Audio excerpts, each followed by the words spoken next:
Israel-Hamas war intensifies. Israeli ambassador thanks India for its support. But he put out a notice for India. What did Israel say to India? Hamas a terrorist organization or militant group? What is India's stand on Hamas?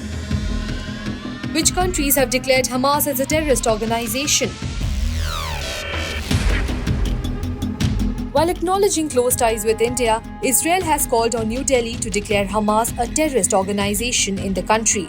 Israeli ambassador to New Delhi, Nor Gilon, said that the need for proscribing Hamas as a terrorist organization was taken up with India following the deadly attacks on Israeli cities on October 7.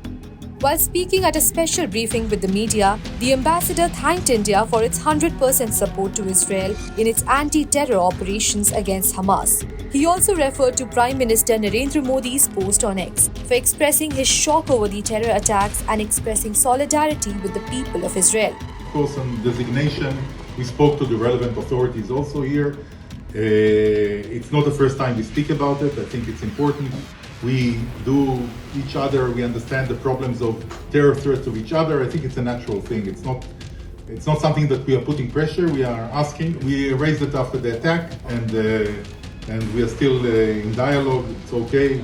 We are speaking always with India. It's a friendly talk. Over 1,400 people in Israel lost their lives in the unprecedented attacks by Hamas on October 7. The Israeli military says that more than 220 soldiers and civilians, including women and children, were taken to Gaza as hostages. As Israel continues its intense crackdown on Gaza, civilians in the Gaza Strip are at the receiving end of airstrikes and bombings, which have led to at least 6,500 deaths as per the Gazan Health Ministry. But what does the world stand on Hamas?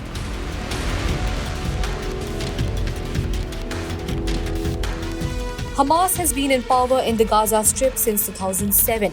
The group politically controls the Gaza Strip, which is home to more than 2 million people. Dozens of countries have designated Hamas as a terrorist organization, though some apply this label only to its military wing. Israel, the United States, and the European Union have already designated the Islamic militant group as a terrorist organization. However, a resolution to label Hamas a terrorist group failed to pass in the United Nations in 2018. When the war started, Switzerland lawmakers were also considering labeling Hamas as a terrorist organization. Earlier, Turkish President Erdogan stated that Hamas was not a terrorist organization but a liberation organization which is carrying out a struggle to protect its land. India has condemned Hamas's terrorist activities on the October 7 attack, thereby calling out the aggressor. However, India presented a strong case for all the civilians that Hamas represents. India also said stood for humanitarian aid to reach all those affected by the Israel-Hamas conflict. Israel continues the intense bombardment of the densely populated Gaza Strip. Israeli Prime Minister Benjamin Netanyahu said that Israel was currently preparing a ground invasion of Gaza. If you like this video, then like, share and subscribe to Mirror Now.